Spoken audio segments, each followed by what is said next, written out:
Good afternoon, everyone. Thanks so much for joining in for our January edition of the NHRDN Leadership Conversations. Today, we are in conversation with two of our esteemed industry HR practitioners, Deepan Mukherjee and Ruhul Haq. And we're looking to learn from them today about what's changing in learning in 2025. What are we learning? What are we unlearning? And what we may have to relearn as we enter a new era. Thank you so much for joining in this afternoon for this conversation. We have a few things we'd want to understand from the leaders as they are working across areas of L&D, OD, talent management in their respective organizations. But we invite you to also keep your questions, thoughts, things that you're working on that you'd want to perhaps bounce off, ask questions on. We'll have spaces through the course of the next 1 hour when you can raise your hand and ask those questions. So keep them ready, and we hope you enjoy this conversation ahead. Before we dive in, I'd want to introduce the esteemed speakers we have today and the range of accomplishments they bring in their career. I'll start with Ruhul. Ruhul carries rich experience in operations in the automotive domain and then learning and development, spanning all aspects of talent management, OD, and learning. Ruhul has over 25 years of extensive experience across industries and across sizes of companies, startups, process design and development, operations, and people management. He considers L&D and operational excellence his forte and passion now. And in his current role, Ruhul is responsible for the L&D, talent management, employee engagement, learning management, leadership development, basically all things learning and HR transformation at TE Connectivity for both India and EMEA. Ruhul, we are very pleased and very excited to be in conversation with you. Thank you so much for joining us in today. Pleasure is all mine. Thank you very much, Shivani. And our next guest, Deepan Mukherjee. Deepak is also a learning and development and talent management expert and veteran with over 19 years of experience in enabling organizations to create value-based learning environments that lead to business impact and performance. Deepan currently leads L&D for Marengo Asia Healthcare, which is headquartered in Faridabad, leading learning initiatives across 5 flagship hospitals and impacting over 4,500 healthcare professionals. Programs in Deepan's leadership focus on cultivating authentic leadership, enhancing clinical excellence, and driving organizational performance to finally elevate the patient care standards across Marengo Asia network. Deepan, some very noble work impacting us all, and we are very, very honored to have you with us today. Thank you, Shivani. Thank you so much. Great. So why are we having this conversation at this point in the year? It's the beginning of another year is 2025. And many of us, as we are, have now entered an entire month of having worked post-December, and having seen some shifts in the past in the year, we're realizing that organizations are going through shift in how their priorities are changing, their context is changing. And invariably, that gets distilled down to what each of us needs to learn to do. Learn to do better, learn to do differently, learn to do new things that we've never perhaps done earlier. In different sectors, this is showing up differently. In commerce, it's a lot about speed. In tech, it's a lot about the advent of Gen AI. In many other sectors, it's about how we are weaving in sustainability into the processes and products we are taking out in the world. But clearly changes upon us, and change in learning being very important. And you both being veterans in the space of learning and development, crafting meaningful learning experiences for different kinds of personas in your workforce, we thought we'd understand from you what this change means for all of us. So I think the first thing we'd want to spend some time understanding from your experience is what are some patterns you're observing in how the workforce learns today? Has it changed? What's different? What does it look like? Maybe Ruhul, I'll begin with you, and then Deepak, you can dive in. Okay, thanks, Shivani. So I'll just take a cricketing analogy, right? So I still remember when in childhood and predominantly most of my college days and maybe first 10 years of my life, I used to love test matches, right? I used to take a lot of pride in watching all the test matches, right? And then somewhere, the itch was to watch one day international predominantly because of Sachin Tendulkar and Virendra Sehwag in our teams, right? They created a buzz around the one-day international program, stuffs. And currently, if you see for the last 8, 10 years, there is a buzz on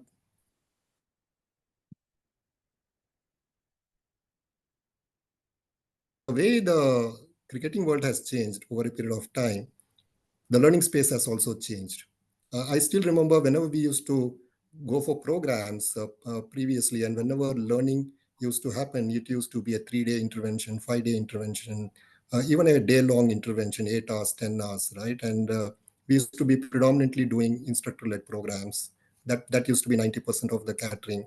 And once in a while, a conference outside would be a boon for us, right? To the world that we are living today. So I consider those as test matches, right?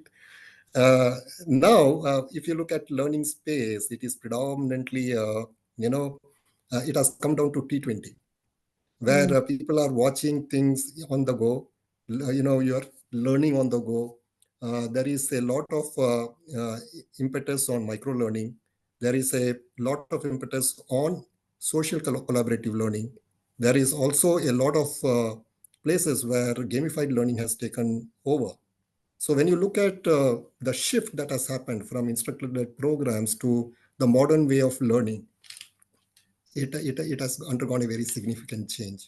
So now, when you look at the current workforce, predominantly millennials and Gen Z who are occupying the current generation of workforce, around 70-80% of that workforce is there. They are getting into these latest forms of learning, right? And that is where we as L&D professionals are making that switch, wherein we are understanding what the learner requires and then making sure that the organization is transforming to build solutions for the current needs. Got it. No, thanks for sharing that. And what a lovely analogy to make it so clear to us how drastic the shift is, right? Deepan, how has your experience been of this? First of all, I love the way Rahul Bhai connected cricket and how test matches and how the long tenured workshops used to be. Those, I mean, for our generation, L&D leaders, it was golden days, so to say. But yes, COVID has taught us all a lot. Uh, for me, I was back then with a manufacturing giant, which has been into service for almost 75 glorious years. And all of a sudden, we realized that, first of all, we have to work from home, which was absolutely a new thing for everyone. For a corporate which is into manufacturing, healthcare, these are the sectors where people need to be on ground in real time action.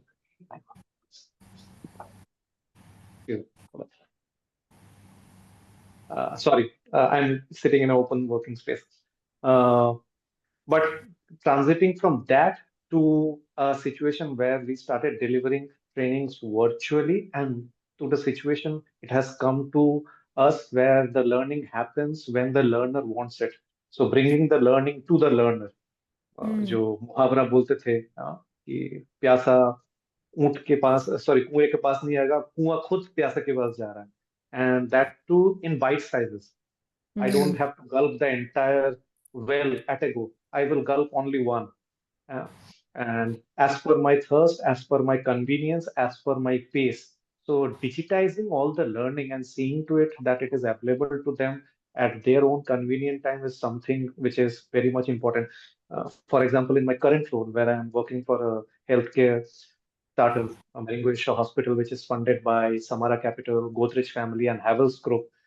Um, 95% of my audience doesn't have access to any IT asset, for that matter, a desktop or a laptop, since most of them are clinician and the majority audience being from nursing background. But to make ensure that we are delivering the highest standards of services with regards to clinical excellence and with regards to patient experience, I have to ensure that they are getting upskilled, maybe on technical front, maybe on functional front, maybe on any policies, processes, any schemes that we have launched for that matter, or on the soft skill and behavioral skills aspect, and getting them out of their shift because you have to understand how dynamic, because it is new for me also being in healthcare. In any other industry, if I ask people to join in for a session, it would be a, you can say, directive. But on the contrary, in healthcare, it's a very dynamic situation. And if Mm. someone's life is at stake, at that time, training becomes or learning would become Secondary. take a second seat for that matter. So, but even then ensuring that they are up with what the management expect, what our competitors are delivering, what kind of knowledge they have, what kind of skill set they have, what kind of attitude they should possess, it's something can only be delivered through digital learning and making it to the bite size, as Rahul Bhai said. What I'm hearing from both of you is, the how everything is changing in terms of the modes of delivery, how you cannot any longer take learners out of their out of their work context for very long, but learning has to go where the work context is. It needs to be just in time when somebody needs something, when they might need to use it in a format in which they're used to consuming everything else. So those are a lot of changes. And thanks for sharing that. We'd want to spend some more time, because you called out these factors. If you could perhaps share with us examples of learning interventions from your recent past within the organizations, which specifically had to go through some of these shifts, some or all of them. And what did it mean for you to go through that journey? And what were some of the aha moments that came, when the journey went through the shift and when you saw the learners adopt the learning that therefore happened when the interventions had transformed this way? Um, Ruhul, if you'd want to take that first, and Deepan, if you'd want to come in after that. Sure, sure. I'll just give one great example from our organization. This is one of the largest learning interventions that we have ever undergone in this organization. From 2012, 2013, when we started the first time managers program, till today, we have done 39 batches, right? And one of the great things about this program is that we don't have to publish any calendar for this. It is word of mouth, and the people who have been in my batches in 2012, 13 have become the leaders of the organization. And when I say FTM, and they are just buzzing with all the participants coming into my program. Now let me tell you the story how it evolved, right? So for the first 4 5 years, we worked with a vendor partner, and it was predominantly instructor-led program. So you know it is a traditional way of having an 8 months long journey where you only do traditional 1 or 2 days of program, and that's it, right? And you have some 7 or 8 competencies that gets delivered to the participants, and the participants go back, apply it on their job, and then at the end of the year there is a training effectiveness form that is being sent across to them and to their managers to find out if there are any shifts in the skill level that these people have gone through, right? So that was the way that it used to be handled, and we had a good vendor partner, so therefore the programs were very, very impactful over the first 4 years. Then slowly we changed the curriculum. Mm. The competencies remains the same, but the way it is delivered underwent a change, right? Now you bring in pre-assessments, post-assessments. We brought in coaching. We also brought in business challenges, and we also brought in reinforcement sessions, right? So now it is it is in chunks. You do a pre-assessment, you understand what that particular competency is all about, where you are at the beginning of the journey, right? And then you do the delivery of the program. Then you do the post-assessment just after the program is done. Once you do that, then everybody doesn't get a chance to apply it on the job. So you create cases and challenges for them to work on, right? And over a period of a month or so, you give them that challenge and then evaluate that. And then Mm. once they find some challenges in those case studies, they go to a coach and then get reinforcements there, right? So that is the journey. Was the second version of FTM. Now the third version of FTM, all these things, plus now we have built challenges using the AI engine, right? Yeah. So now when you look at AI engine, it actually prompts you to look at different solutions, right? So you go through a particular way, you answer it, and suddenly you realize that the AI is throwing up, 3 4 different other ways in which you can solve that challenge. And then you are learning more, you are getting reinforced more, and your mind is getting creative because now you have 4 other ways in which you need can solve that challenge, right? So so as you evolve, you look at how the participants profile is changing, how different functions are coming into those programs, and then very specifically making those subtle changes for them to make it more interesting, more evolved, and more matured. So that is the way that we have done it. We have also built an analytics platform at the back end to really get on all the assessments that go through in the 8 months. And we also have a predictive analytics about the whole journey as to what this person will become over a period of time. So for the last 2 3 years that we have done 2 3 years we have done these interventions, I exactly now know that 61% of those community of people in 22 and 23 have undergone a promotion. So you can link it to how they have shifted bands, how they have shifted different levels, and where are they now, so that you can predict how your programs are successful. So this is just one example that I want to illustrate by which you can really make that changes as you evolve in learning space.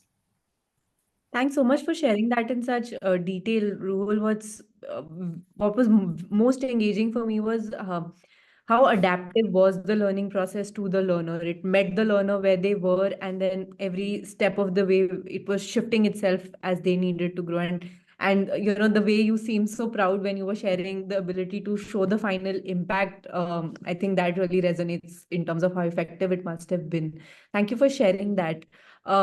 Just before Deepan, I bring you in as well. Since we are getting such great examples, if you all have any follow-up questions from these interventions that you want to know more about, please do put them in chat. I can pick them up so that because these examples are so interesting, if something else strikes you as practitioners, we can ask our panelists those. So yeah, you can just put those on chat. Deepan, over to you in your experience also, how you have seen some of these learning interventions that you have led transform and cater to these changes that we mentioned. Sure, Shivan. Before that, I would like to ask Rahul Bhai. Rahul Bhai, how long it took you to develop that program, FTP for that matter, from start to where it is right now? It has evolved. Yeah, so this is our 13th year in the journey.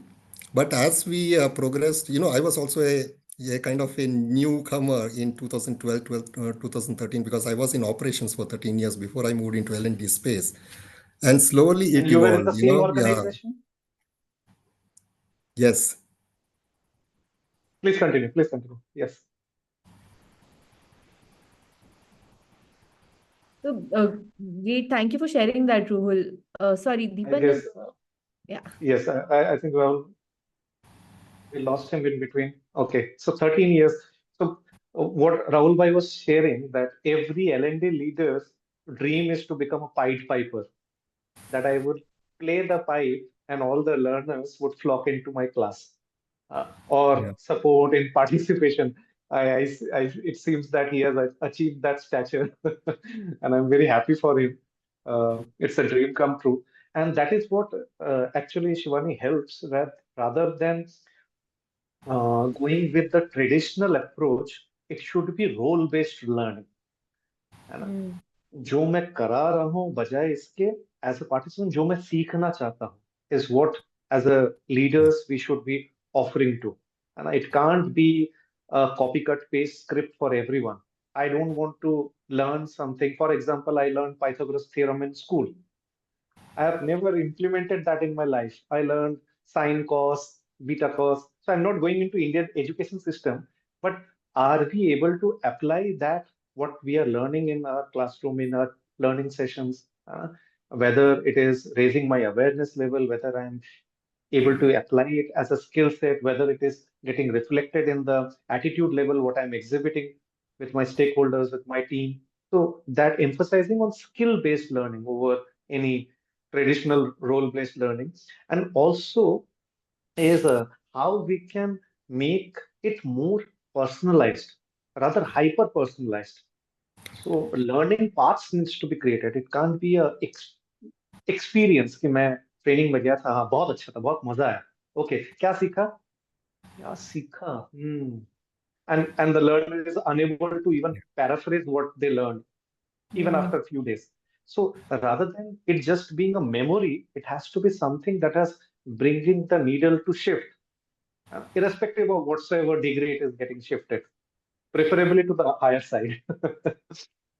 And then obviously blending it, like Rahul Bhai said, that evolving that program to the next level. First of all, it started as ILT program, but then gradually he introduced maybe a action learning project. Then he introduced coaching segment also, and then maybe he introduced the reinforcement part, and now eventually AI. So uh, things needs to get revised, because if I am serving the same menu again and again, no guest would flock into my restaurant. I've Hmm. learned that from hospitality. So we have to, as learner, keep evolving ourselves. We have to learn what is there to learn. How, I mean, as an organization also, as what my industry is learning, and it has to be a shared responsibility between the organization and the employees. Hmm. So that is one thing that needs to be really imbibed, and that is what needs to be translated. That learning needs to be a shared responsibility between the employee and between the HR, or for that matter, the organization's vision, mission, and thought process. That's so true, Deepan. Shared with such expanse. Thank you so much for providing perspective on that. I had also had a follow-up question, Deepan, especially in the domain that you are leading learning in, right? Healthcare, you have frontline practitioners. And like you said, because it's very often such high stakes work, one could say it's very often very checklist driven. There is a very set of protocols that need to be abided by because the stakes are so high. Could you perhaps shed some light for us on what does it mean for you as a learning practitioner when you keep this context in mind and are approaching the learning needs, of these frontline operators, nurses, doctors, other staff, experts? What are some sensitivities specific to this sector that transform or deeply impact how learning interventions meet them, how they get created? Absolutely. So, one of the most challenging things that we face as a workforce is our output can really save a life, or maybe even bring complications. So, what I am doing as our ethos, as our organizational ethos at Meringuesha Hospital, we think it as patient first. That as an individual, if I am handling any role, whatever decision I am taking in that role, in that capacity, will I be taking the same decision if any of my loved ones, any of my relative be on the patient bed? Would I have conducted myself in the same manner? Would I have exhibited the same kind of behavior if that individual would have been mine? Would I have taken the same decision?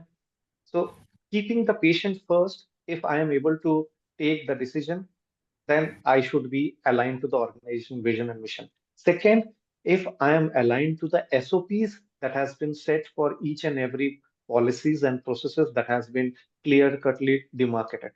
But as an organization, we also realize that with time, we have to make the processes very efficient. So that is why we have reviewing committee, which reviews all the processes from time to time and ask for feedback, not only with the people who are the subject matter expert, but feedback from the people who are at the ground level, who are executing that what kind of challenges you are facing. Is there any step that we can check off to make the entire process more efficient, to make the entire process less time consuming, to make the uh, to allow you to be the decision maker rather than waiting for someone else to approve, so that you are fast tracked. So that is how we keep on further improving our SOPs and processes and protocols. And yes, from time to time we keep checking that through different sort of assessments. Now that we have mobile LMS also launched, which we launched a couple of months back. So everyone is updated on daily basis on their mobile. They get notified. And again, breaking that to bite-sized learning rather than getting all of them together in a classroom. So wherever they are out, so in notification format, in circular format, in a quick quiz, in a pulse format, in a survey format. Do you know about this? Tuck, tuck, tuck. Uh, so rehammering anything that needs to be in top of their mind on their fingertops. And again, department wise, not a general. So it should be the reminders, the notification, the circular should be personalized to me, to my job role, to my department. That is how we are doing it. And yes, we are getting the results that we are hoping for. No, it's very interesting to know, like you said, on the go, hyper personalized, and yet keeping the ultimate patient outcome in mind. That, how everything is geared towards that clarity of objectives, something all of us can learn from. Um, there are a few questions we've got on the chat, and I'll request anybody else who wants to ask, by unmuting yourself, you can raise your hand and we'll bring you in. There is one question on LMSs. I'll ask this and then I want to ask some of my follow-up questions because both of you refer to technology LMS platforms you'd use. So let's spend some time on this also. The question that we have on chat is from Neerav Goswami. Ruhul, this is to you. And Deepan, you can, of course, come in and share your perspective also. Neerav's question is that this learning approach for 8 months, the first batch that you managed, was it manually, Ruhul, or any specific software which has LMS and competency management? If you'd like to shed some light on what platforms you used. Correct. So predominantly, when we started out, it was all manual, but we have a very robust learning management system, which is in TE connectivity. It is called as Learn at TE. Predominantly, most of our leadership programs, most of our managerial developmental programs and all are enlisted on that particular platform. People have to go and register there. Manager has to approve it. And then that particular platform actually manages many of our regular requirements of who has to enroll, who has to come out. Those are the elements that we bring in through the LMS. The LMS doesn't only contain that. We have previously LMS was considered to be having commodity items, right? You want to learn presentation skills, there are programs there. Then you have communication skills, commodity items, right? You just enlist certain programs and Janta can go and do programs around that. But over a period of time, LMSs have evolved. Now you can create personalized learning path, as Deepan had alluded to, right? You can create hyper-personalized individual development plan for employees, and you can create learning paths for specific functions. So we have in our LMS product management learning paths. We have for we call our operational excellence model as TEOA.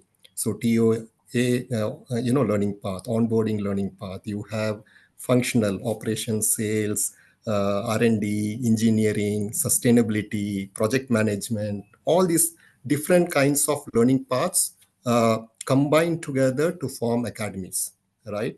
So learning management systems have evolved there. So you can now get specialized, programs embedded inside those academies.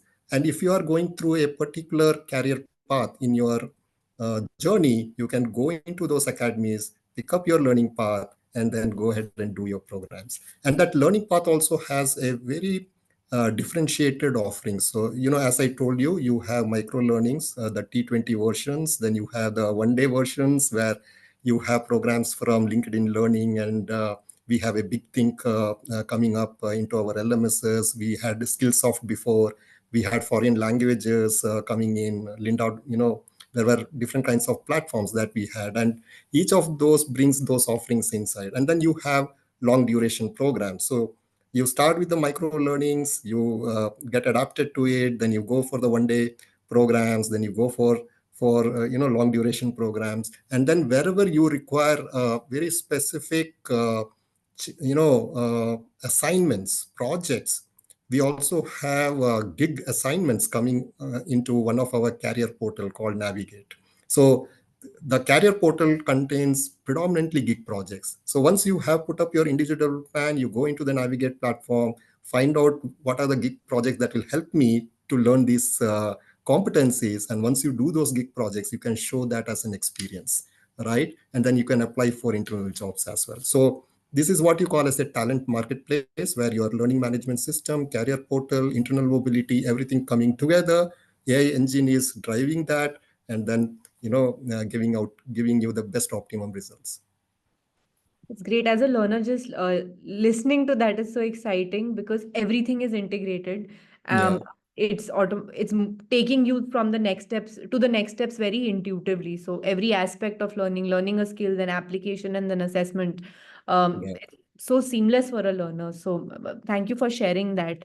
Deepan, how has your experience with LMSs, as you shared, especially what you previously shared a few minutes back about taking learning to where the learner is, but at the same time ensuring it's available on the go. So, how have your experiences been, or the biggest unlocks with LMSs?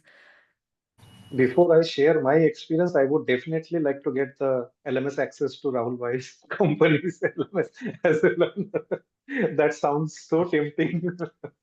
Okay.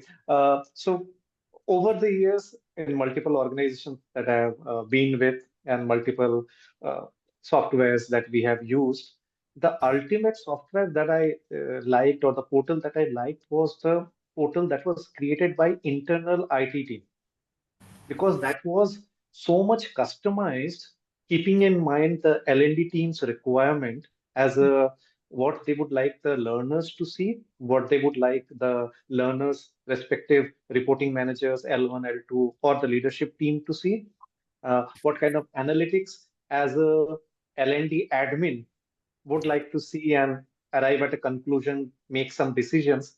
That is really not possible with any ready-made LMS platform. And if it is possible, it becomes very too expensive. Hmm. So uh, your budget would get haywire anyway. But if you are an experienced person, or if the organization can afford to bring a L&D leader who is a freelancer and who can guide what all aspects should be put into place, and if internal capabilities are there, or if somebody can hire them. Now with AI in place, if you go by the Instagram reels, you can Yeah. make applications on a click. So it's just matter of few days or few months now that you won't rely on any, you can say, website building agents or agencies. You can do that on your own, customizing that. Uh, with that, the most important from as a L&D leader would be the admin part of it, like what kind of analytics I am getting in, Yeah. how it is helping, and how it is capturing the learner's engagement, how what kind of trainings they're finding good, what they are not finding well, how that can be improved, how it can be more gamified, how it can be more uh, engaged, and how to ensure that they are getting a, you can say, real life situation based. Like to gamify, if I can introduce VR, virtual realities, if I can introduce augmented reality. For that matter, from a last to last organization, I was with a manufacturing industry. And sorry, That's okay.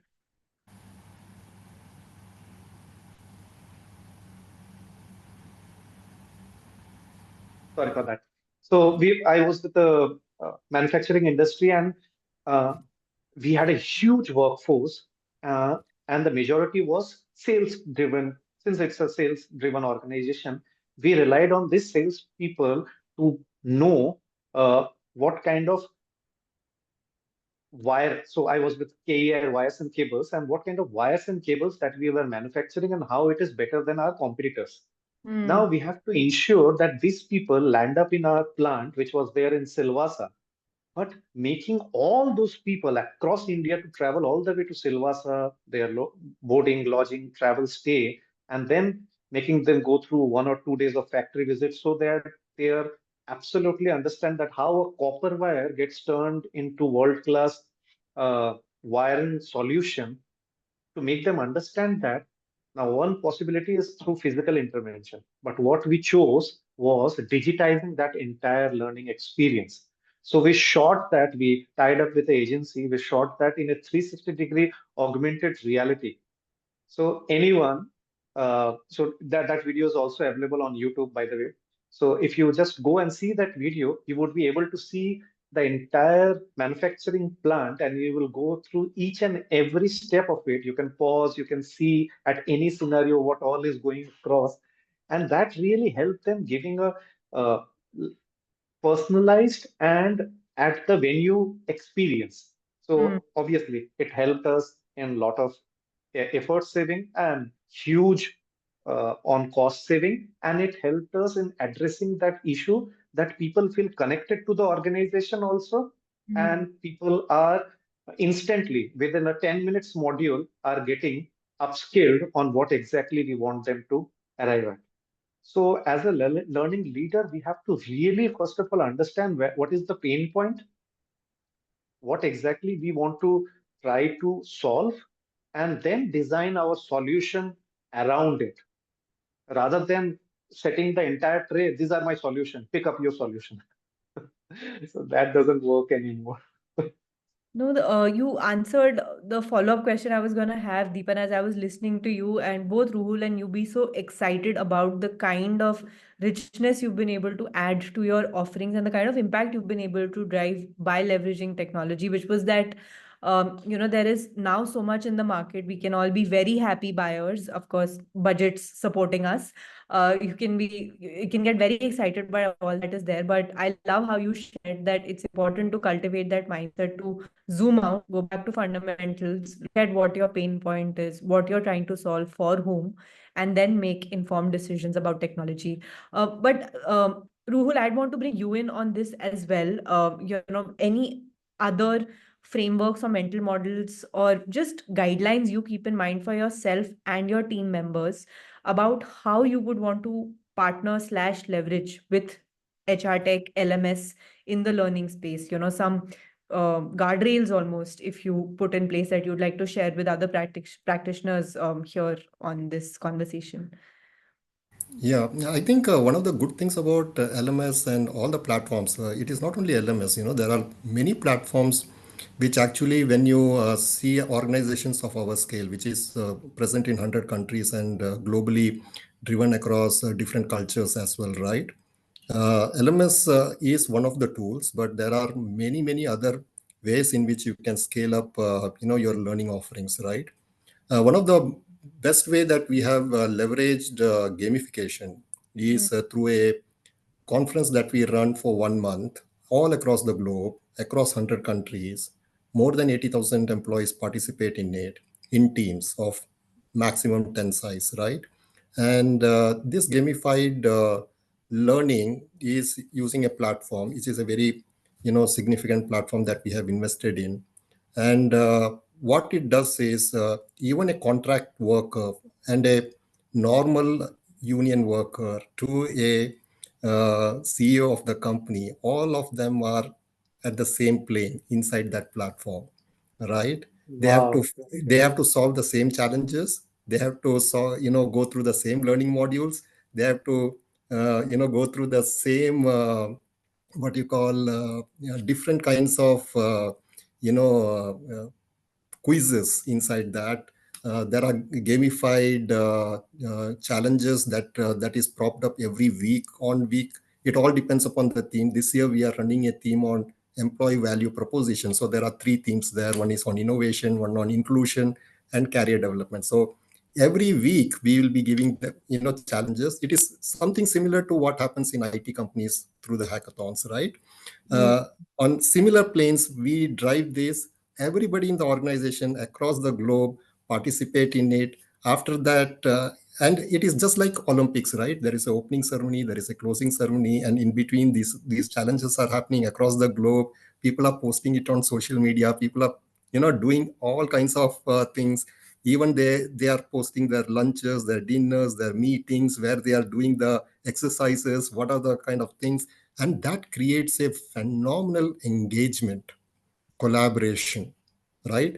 And it also brings in inclusion, which is very, very apt competency to learn in this particular generation, right? I think inclusion, sustainability, then you have social responsibility, well-being. These are certain elements which are, coming as common big themes in 2025, right? And therefore, we thought that this would be a game changer for us. So last year we made this possible. We had more than 37,000 employees participating across the globe, right?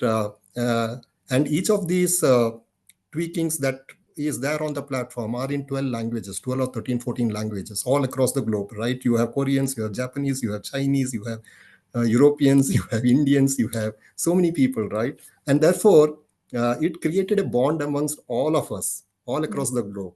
And we felt like one TE. That is the power of learning. So if you can gamify it, you can make people to get excited about these kind of interventions, and it runs throughout as a theme in a particular month. Nothing like it. It gives a great flavor for learning. It sounds a very thoughtful intervention. Yeah, Why it leveraged gamification, but the kind of consequences it had in terms of engagement and democratizing learning, it's something yeah, truly commendable to learn from. We have a few questions that have come in on chat. Subhashni, we have one from you. In case you'd want to unmute and ask the question directly to our panelists, you can do that. You can just mention who you'd want to answer that question, and you can go ahead and ask if you'd prefer.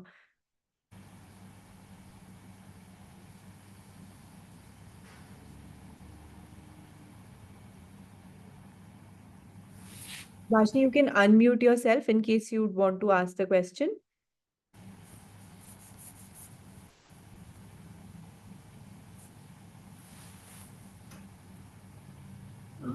Hello, good evening. Can you hear me? Yes, you're audible. Yeah, good evening. Thank you for this opportunity. My question was, when we go on digital, will the DPDP Act also come into force? Are we facing any challenges with regard to that? If yes, then how do we address that? DPDP, as I understand, being the data privacy, data protection regulation, Yes, correct? because whenever we log in into a learning app or anything like that, some of our personal data is also captured in that. So any Deepa and Ruhul, as you went through these implementations and transformations within your organizations to using LMS, if you could share some of your experiences of how you did navigate it and what guardrails you've put in place, that would yeah. perhaps help. So I'll go first, Rambai, Dipen. if you can, yes, please do. Sure, sure. So the way that if you look at the same example of Grow IT, it is an external platform, right? And we didn't to divulge all the employees' data onto that platform. So the backend team that usually works is controlled by TE connectivity, right? So the people who administer that is TE connectivity employees. The second important element is this platform was, company agnostic. What it means is that you don't have to put your company email ID there. Even if you put your Gmail ID, or if you even put our company's FRID, or it is called as the T identification numbers, right? And there was a certain way in which that data was getting captured there. And predominantly, we also have location site number. We also have the other details there, which the external world doesn't know. And that is how you actually input certain measures within the organization by which you only divulge a certain small part of your identity on an external platform. And then once the external platform is getting used, you actually erase off everything by taking a dump of the data into your own custody. So that is the way that you need to prevent data leaking out. So in TE, we being the most ethical companies of the world, we have compliance trainings across many of these things, including the data protection. Yeah. So conflict of interest, data protection, there are, ethical guidelines, POSH, prevention of sexual harassment, and then there are a lot more. I've just given you 4 or 5 glimpses of the programs that we run, but then it is taken very seriously in TE that everybody has to 100% undergo these programs to build awareness around all the things that we are going through today. Thanks. Wow. Sorry, go ahead, The Deepan. same I had also experienced while my tenure in Ernst & Young EY. So the entire, you can say, learning management system was internally designed and internally hosted. Gradually, we transitioned into SAP ecosystem, but till that time, it was internally, everything was on our server, so that thing was not a matter of concern. Uh, but gradually, as we expanded our portfolio of our learning offerings to the learners across all of our business service lines, we also tied up with Udemy as a platform, and we bought their entire catalog across subject line, and it was offered to each and everyone through our mobile applications. So a separate. So that was when we came under this act, and yes, but as Rahul Bhai also mentioned that there was specific ways, specific you can say entry codes that were issued to each and every employee that to be used, which partially exposed us to reveal us our information, but also upholding the company sensitivity or information within the organization.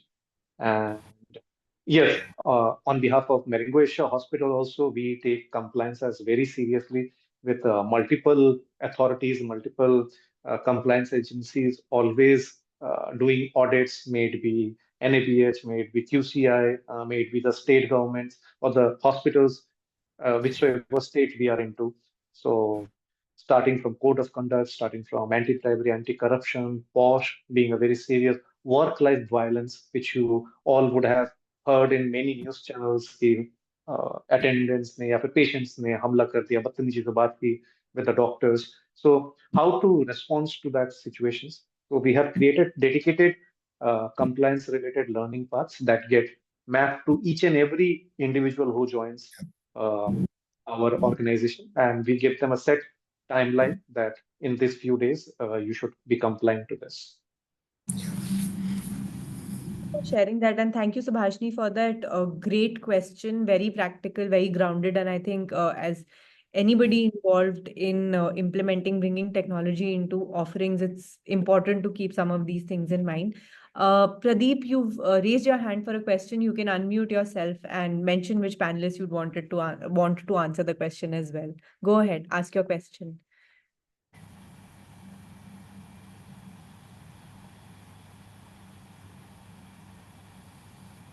Pradeep, you have to unmute.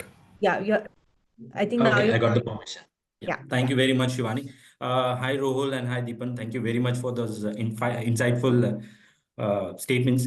So I have two questions specifically. The first one, since we were talking about LMSs, right? And in this digitized era, when we are flooded with information and data, okay, how would you approach a situation when the employees say, I have all the information at the click of a button, and why should I sit in the session for 2 hours? Correct. And again, AI has come in since we were talking about LMSs. So there has been a lot of layoffs in these many of the LMS organization because of the advent of AI. So the question is, how can we encourage our participants and the audience to adopt our learning interventions or learning resources that are available? How to democratize, basically, when they are saying, I will decide where should I learn, from whom should I learn, and why should I learn? Mm-hmm. Deepan, you want to go first? I would love to. Okay. So Pradeep bhai, very thoughtful question. Let me handle the question number one. So for that, for us, so as a situation, I ही नहीं, है ना? So we have to take a step back, and first of all, we have to design a competency framework at the organization. This might take some time, and it would need the help of the talent acquisition team, also the recruitment team, also the HR operation team, also. First of all, ensuring that each and every job role in the organization has a set KRA and KPI mapped. Once that is sorted, you can take help of any AI software and you can arrive at the competencies that are required for that given job role. Once the job role or other competencies is arrived, Second of all, deep dive to understand what kind of proficiency of that competency would be required. Does that individual need to just have awareness level of competency? Does that individual needs to have an intermediate wherein he needs to apply that knowledge in his work role, apply that skill set, exhibit that attitude for that matter? Or third level, whether he or she needs to be an expert, not only exhibit that, but also train people around you. Now, if this situation comes wherein a participant is asking that why I should be sitting in this training, ये situation आएगा ही नहीं if we are sorted on the proficiency. Once the proficiency is sorted, we have to then design our programs as per that. That this program is for awareness level. This program is for intermediate level. So the intermediate level training invite should go to people who are in the awareness level in that organization. If it is an advanced learning session, for that matter, MS Excel का advanced learning session should go to the intermediate level, not to the awareness level people. Are you getting it? That is how you declassify the audience. That is how you make the learnings more relevant. Yes, ये सीख कर मुझे फायदा होगा. Are you getting it? If it is not, मुझे फायदा नहीं होगा. If I don't see it, then again वो Pied Piper वाला situation, we won't be able to arrive what Rubul Bhai has been able to arrive. That can only be arrived at a situation as if we thoughtfully design this and we make it more relevant, that by the end of this 1 hour you will be able to take back, you would be able to learn this, you would be able to go and apply this. That is how I should be as a participant be able to visualize that what is the ROI for me, for my time, effort and resources. Yeah. If you can come back with a second question, I think Rahul Bhai would like to take that. But even on this question, Ruhul, if you'd want to add. Yeah. Yes, absolutely. Thanks, Deepan. I think Deepan has, clarified it so beautifully. I just wanted to add another important thing, right? And just give you a simple example. You can learn presentation skills on any, platform that is available on Google, right? Anywhere you can learn the presentation skills, right? But what you learn presentation skills inside an organization is contextual to the business impact that you want to create in that organization, right? So when I want to make a presentation to say Mahindra and Mahindra and Tata Motors, which is my customer, I need to know the technology, I need to know the product, I need to know the customer service that is going on. How long have we been in business with Tata Motors? How has their technology been evolving? What are the kind of solutions that I can give? These are the organizational context that you need to add into the presentation, right? And that you can only get when you take that presentation skills training through an organizational LMS, and then look out for gig projects, experiential learning within the organization. And that is how you convert a learning per se, which is just 10% of what you want to achieve, and convert that into a 70% of experience. And that is very contextual to the organization, right? When you go to Wipro, it might be an IT company which is in US, and there will be a global customer and a global, and then you need to understand global cultures for making that presentation, right? So am I giving you certain examples by which you will be able to know presentation skill is just not presentation skills. You have so many other layers that you need to learn to make that presentation in front of your customer stakeholders, right? And that is where the difference comes in your LMS and in your systems. Thanks, Pradeep. So thank you for asking that question that led to such enlightening responses. I think what we heard from both the panelists about how much time and thoughtfulness we as practitioners perhaps need to spend first on our needs analysis and being really certain about who our learners are and what outcomes we are hoping to drive. And the more time we spend on that, and like both of you said, to contextualize it, then maybe some of these downstream impacts is not something you face because you've been so much more thoughtful about why you're designing something and for whom. Thank you so much again, Pradeep, for asking that question.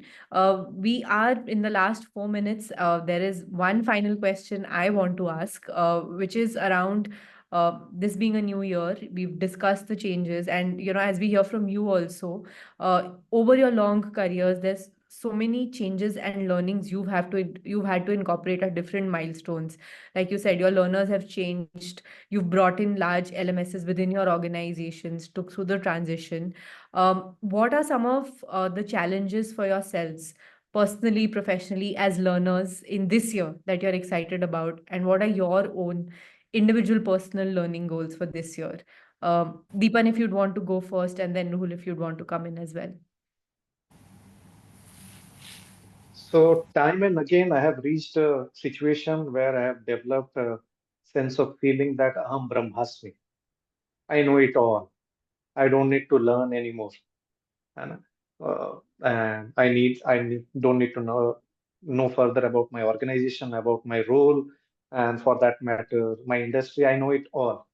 But that is when the learning becomes more important, that one shrugs off the comfort zone and either bring on another hat and distribute that learning, spread out to more and more people, volunteer, become a facilitator, uh, tie up, or learn something new which is more relevant to not what the situation or what the job role that I am catering to now, but in the coming years, what I'm aspiring to be. Mm. So for that matter, over the last few years, I have moved into how to design contents on e-learning platforms. So I've learned video editing with the AI tools that now we have, how to create AI-generated videos, how to create uh, stock footages. For example, if I want to depict how a nurse should be communicating with a patient, if I want to demonstrate that entire thing, I have to ask my agency to bring that entire set of cameras, lightings, everything, shoot that, book a room, get a nurse, make someone.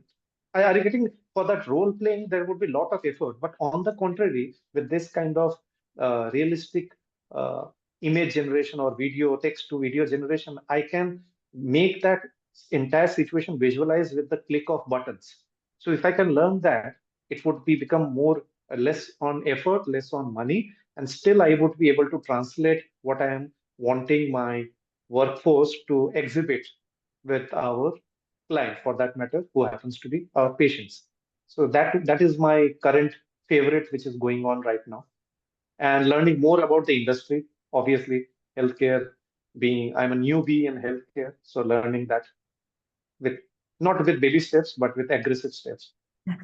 No, that's really cool, and I love what you shared about images, etc. And thanks to so many tools like Adobe Express, etc. It's so cool to put what you need into words and then be able to generate images. It's really freeing. But thank you for sharing those goals so candidly, and like also calling out something maybe many of us go through when you reach a point where you're like, okay, what else now? And that's where it really begins. Ruhul, how about you?